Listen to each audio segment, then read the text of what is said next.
Hey guys, so I've got a 15-minute game on the board, and so that's rapid, so I'm playing somebody rated 1135. I'm going to play the Grand Prix against the Sicilian. So I started with e4, my opponent replied with c5, the Sicilian defence, and I'm going to play the Grand Prix attack. It starts with this closed Sicilian idea, knight comes out, and now f4, so I'm trying to build up a presence here against black's kingside, so that I can launch an attack. Right, he's come out. This is quite aggressive. I think I'm going to play d3, so that if he captures, I get to develop my bishop for free. This would be a mistake. So this is now looking a bit like the French. We get this a lot with the French advanced variation, where you've got this tension here between these two pawns, and if your opponent ever captures, then you can recapture. Although it's the other way around, because if I was playing the French, I would be black. So this really is not a good idea. He's giving up a pawn that he's already spent one move to develop, and he's allowing me to develop my bishop. So that then actually makes me almost like the white player. I'm the one with the advantage there. Okay, he's brought his knight out. Okay, I'm going to play this like the French, I think. Similar pattern going on. Alright, he's captured. That's inaccurate. Got options of pinning the knight. I probably want to castle queenside, but kingside's okay actually. It would put my rook on this semi-open file. So I can think about that. Let's move my bishop there.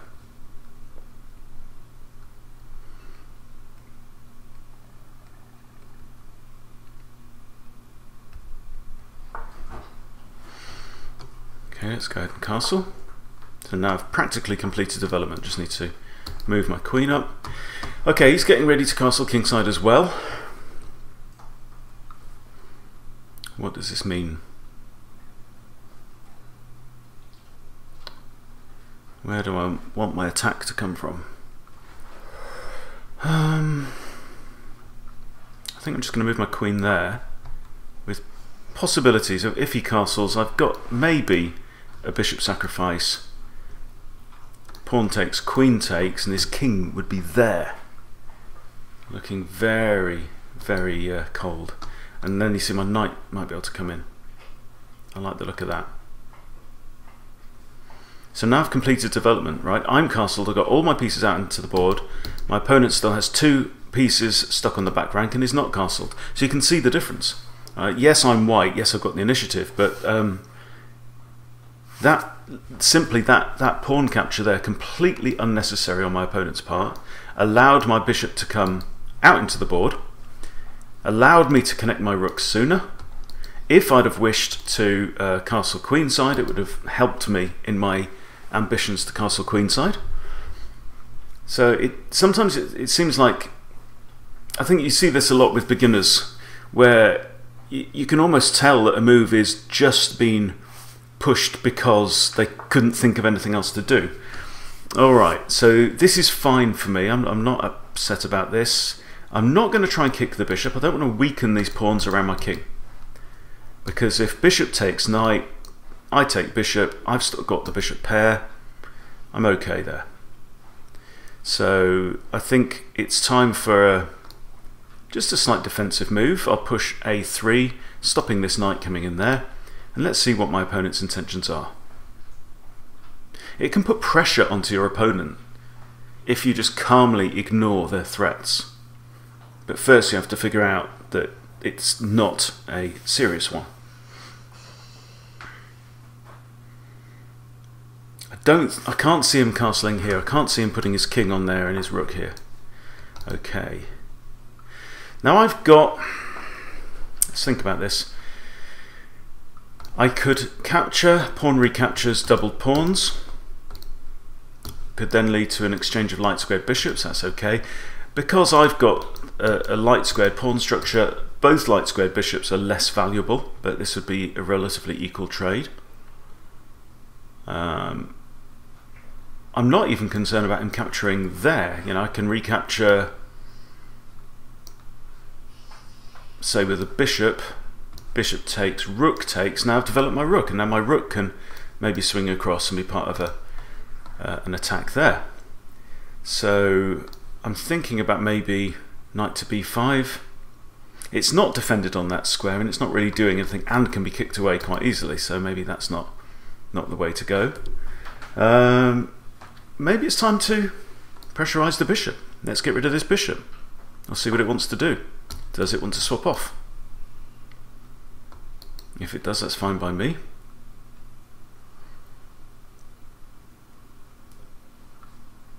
I'm the higher rated player in this game as well, so I kind of have a slight psychological advantage unless my opponent is mentally and emotionally robust. So you should really treat every game the exact same way, whether you're playing somebody who's 200 points higher or 200 points lower than you. What he doesn't know is I've lost about 100 rating points in the last week from playing very badly. So we'll see how he goes on. It's taking some time. No increment in this game. Increments do play a big difference. Alright, so he's come in with a knight capture. Now, big decision. I've got three pieces that could capture now. And they've all got their... Well, clearly I'm not going to capture with a rook, so that's out. So it's going to be either the bishop or the pawn. Either way, if I take with a bishop and he recaptures, then I can recapture with a rook. If I recapture with a pawn, my king is looking very exposed, so my king's going to have to think about running away to the other side of the board, or just to here. No, if I take with a pawn, he can take there. Okay, so it's got to be the bishop. Then if takes, I'm going to recapture with a rook, and this is nice. See, now I'm thinking rook g3, and if he ever castles there and puts his king here, I've got bishop takes h6, very, very classic tactical motif, because this pawn would be pinned. If his king's on this square, this pawn's pinned, can't move, and my rook's on here, then that pawn is up for grabs. Alright. What's your plan, big boy? He hasn't castled yet. I'm just going to drop my queen back and maybe slip my bishop in between, so then I've got ideas of bringing my knight out with a threat. We've both lost the bishop pair, we've both only got dark square bishops now. He's got some pawns on dark squares, I've got my central pawns on light squares, so we're kind of equal. I'm a little bit up on time. My bishop doesn't need to be in that position. It doesn't do me any harm to move it out of the way, maybe move my queen, maybe double my rooks, then on a semi-open file. Alright, so is it time now? I'm worried about one move. So if I put my rook there, he's got knight h5, which would be a fork on my bishop and my rook. And we do not want that. So I'm going to move my bishop down here. That's a decent move. It adds pressure. It creates problems. So I could, for example, move my knight here and then take out his knight, which is defending this square. So when I move my knight here, his queen's going to have to move somewhere. I take out the knight, he'll recapture with the bishop, then I can swing my rook across, and then we're looking at this. Alright, so he's got out of that, but I can still go here. Hang on. That is a fork on the queen and the queen can't defend the knight, so we're going to see the knight capture, and then it's pawn takes, creating a fully open e-file. And is that good for us? Is it?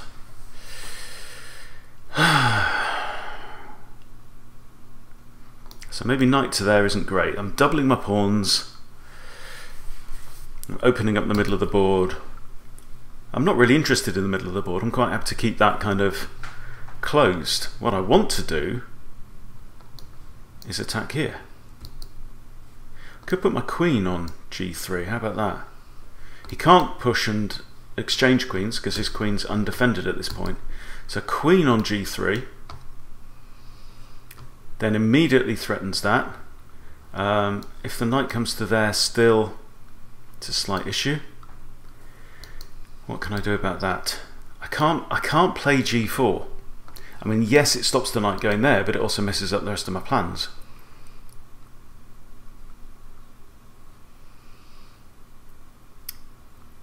So I'm going to put my bishop back there, maybe queen back to d2, and go back to this idea of the bishop sack, possibly. Or even, how about this? Queen to e2. Didn't think about that. And then rook to g3, and then if the knight comes here, my queen can actually capture it. So again, I'm using his time to think. Okay, queen e2.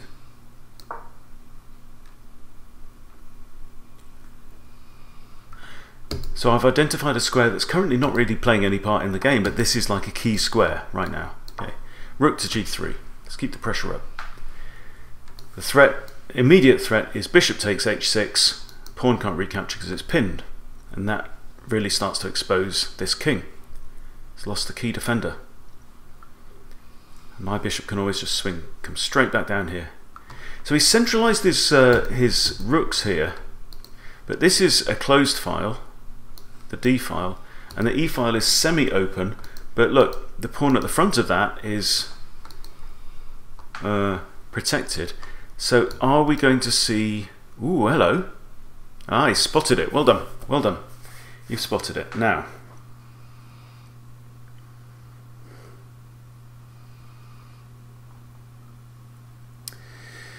what ideas do we have? Is it time for this knight to do something, or this rook? What can these guys do to increase the pressure?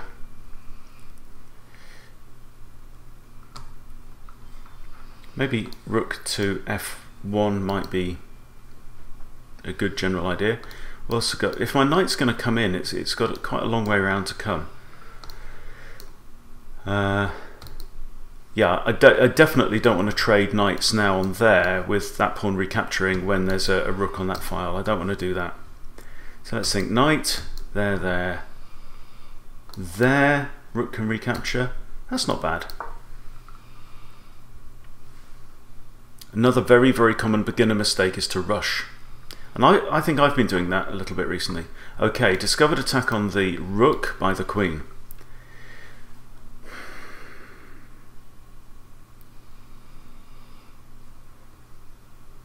What are we going to do about that? Should we just dodge out of the way? Is there any point to this bishop sacrifice? Bishop takes, pawn takes, opens him up, but I lose a couple of points doing that. I could push this, but then I'm expecting queen just takes. Push that, queen takes. Can't really defend. I don't want to move my king to h2, that's just asking for trouble. And all he has to do is just attack that rook and it's pinned itself. Maybe I just have to move my rook back. Pawn takes, now pawn takes, and we've got an open d file, which isn't too bad. I mean, it's not in the area of the board where I'm interested. Okay, pawn takes, and then he's got knight takes.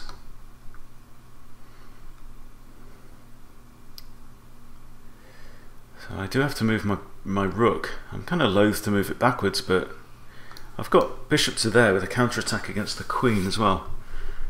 That's interesting. Okay, we're counterattacking the queen. Potentially now move my queen up, but also I could maybe capture there. Knight can't recapture because the queen will take it, and he can't do a discovered attack on my queen with check. Right, so his bishop can't go to that square, and his queen can't check me, or can it? Not really. Ooh, guns, guns, guns. Right, we're going to have to exchange. I don't think there's anything else for it. Now he should actually take the rook. Oh, yeah, he should take the rook, because if I take the queen, rook takes queen.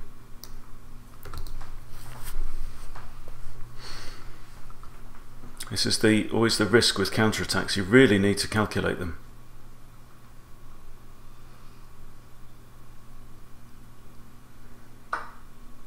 Okay, that was not the best move. Right, he's up a pawn at this point in time.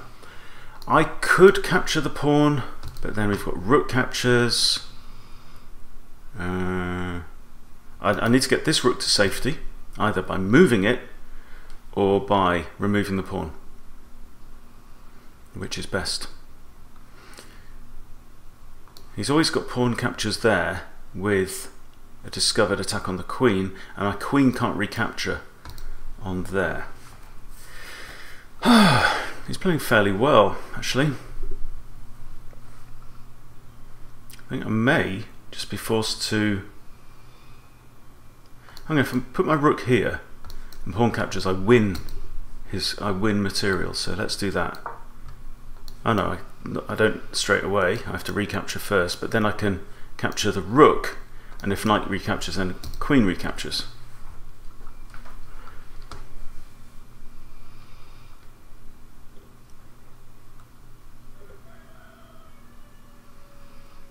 He's got more time than I have now on the clock.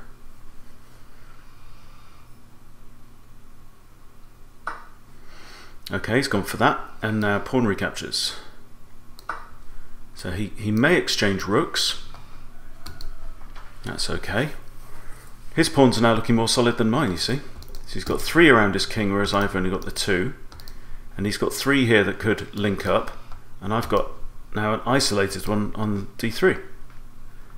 So he can't take there because queen recaptures. He could very happily take that one, at which point I can recapture with a queen or with a knight. Okay, and now for some reason he's decided to double up against this pawn. It's the isolated pawn, it's a weak pawn, and it's not really hugely significant at this point. I have got 2 defenders though, so he can't capture it right now. And I've also got maybe queen c2, push the pawn with discovered check. I've also got rook e7, attacking the queen and maybe winning this pawn. But that rook is one of the defenders of there, so I think this looks sensible. Then maybe move my knight to f2 as the 3rd defender on the pawn. 2 attackers, 2 defenders means it is not in your interest to initiate the attack, depending on what the pieces are. But for the sake of a pawn, rook takes, rook takes. Okay, so he wins a pawn, I win a rook. Then if he recaptures again, same deal, we just swap off rooks. So he cannot take that pawn.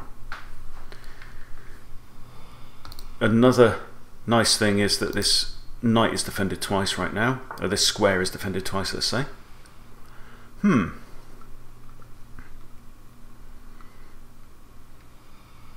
I could do that. It is a discovered check, but what does it achieve? King just runs away. And there's no real benefit to me capturing that pawn, so I think knight to f2 now looks better. Means that this rook is now covering the whole of this back rank. He can't put his queen there, because his queen can't initiate the... well, he can put his queen there, but the queen can't initiate the exchange because knight takes or rook takes, and he's just blown material. What I want is for a piece to come onto one of these squares where I can attack it with a discovered check. Is there any way that I can encourage that? Right, now I think it's time to bring this rook in somewhere. I'm thinking to e1. At least then my rooks are doubled. This rook has now got a defender which he didn't have before. He's down under 5 minutes, I'm right on 5 minutes. So he's under 6 minutes, I'm on 5 minutes. I have a rook fork as well now. Now that he's moved that pawn forward. Don't know why he didn't just move it to b6. But anyway, even so, rook to there would be targeting both of these pawns. And this one in particular, f7, is more of interest to me at this point. Has he got ideas about pushing pawns down and opening up my position on the queen side? That's okay. Don't mind if he wants to do that. If he pushes this one, I capture with check. So I've got a white pawn on here and no black pawn. His king runs away, but then my queen's undefended. Maybe I need to think about putting my queen on a square where it is defended. Maybe back here at e2. Could be good. If this queen ever comes back here, I've still got ideas of that rook to e7. Ah, Cockerell's very noisy today, isn't he? So he's having a good think. He's really using his time now.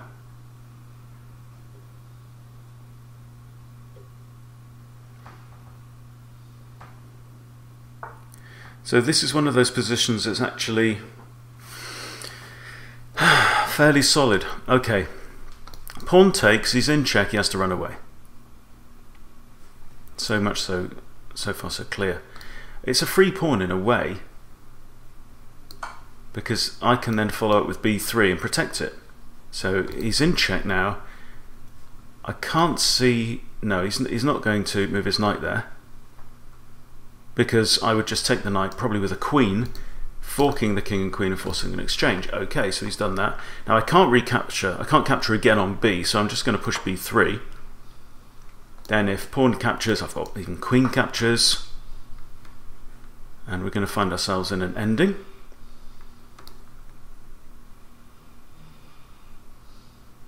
Can't see a major problem with that. Probably exchange queens now. So I can pre-move the recapture there.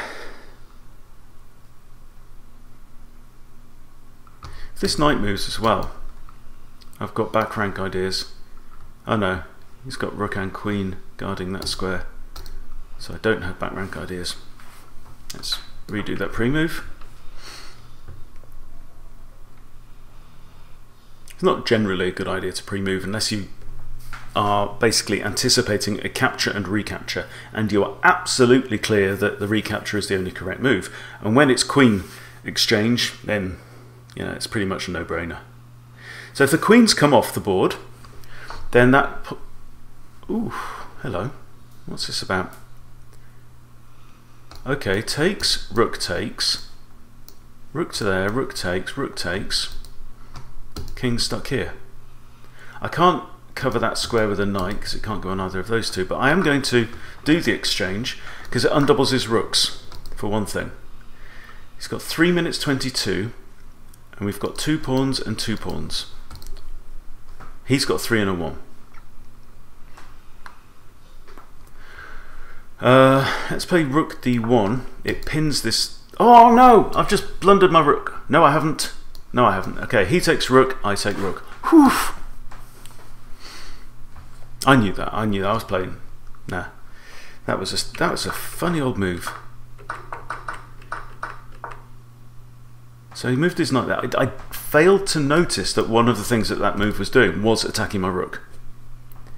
So I went ahead with that. That's a forcing move, and now he's that's interesting.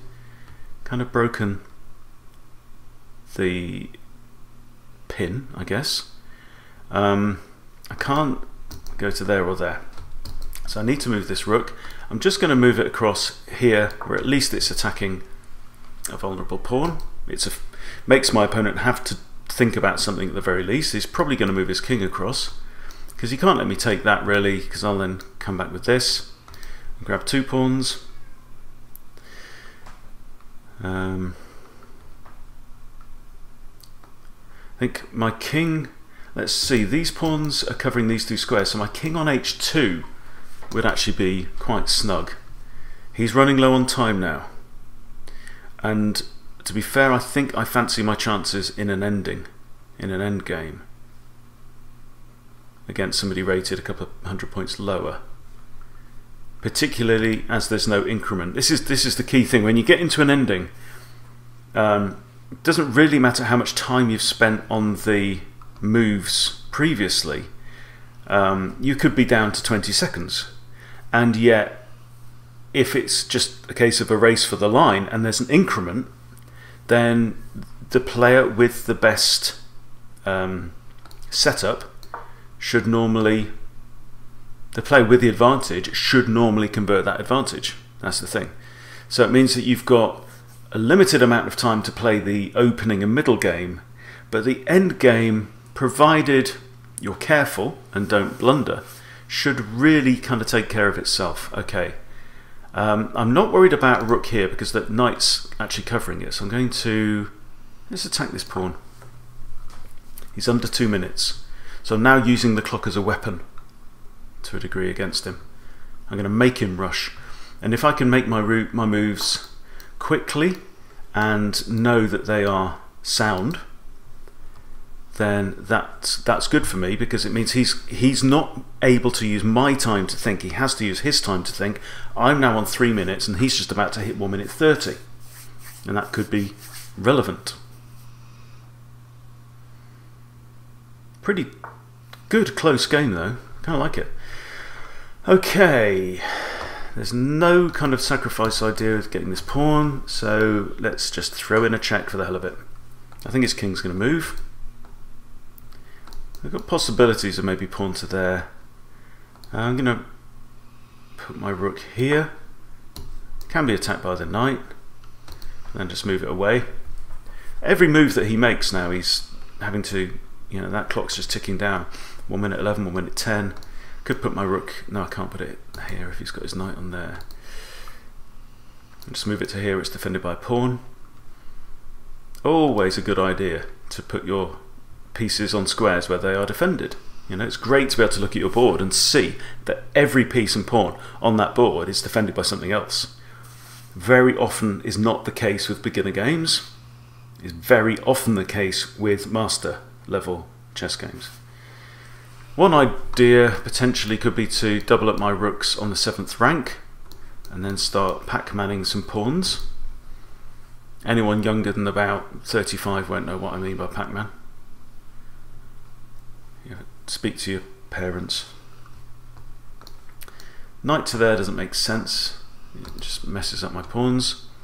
Okay, it's now weakened that pawn, so I'm going to go after this pawn, and now he's down under 20 seconds, so let's go in for the kill.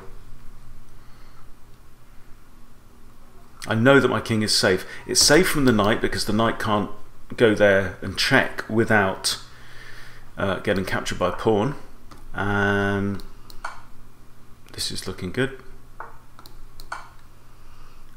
And I can just keep checking him now, actually. Pretty straightforward. And now we'll threaten to come here and there with checkmate. But he's flagged. Okay, well done, good game. So, hope that was interesting for you. Just wanted to get a video up today and share a game with you. And I'm quite relieved that I managed to swing that one, because I've been playing like a complete womble recently. So, hope that's been interesting. See you next time.